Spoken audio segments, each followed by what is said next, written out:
يقول الشاعر: كن بلسما فالجارحون كثير، ومواسيا إن الزمان مرير. كن طيب الآثار إنك راحل، فلعلها يوم النشور تجير.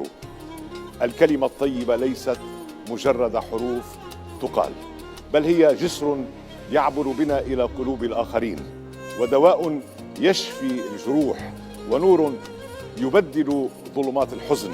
إنها تعبير عن جمال الروح وسمو الأخلاق، وأثرها يبقى طويلا حتى بعد أن تقال.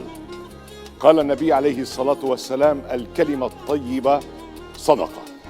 فصدق بكلمة هي دليل على قوة لا يملكها إلا من امتلأ قلبه حبا وسلاما.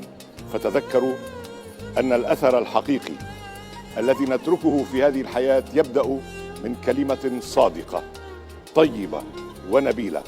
وتذكروا أن الكلمة الطيبة تفتح جميع الأبواب.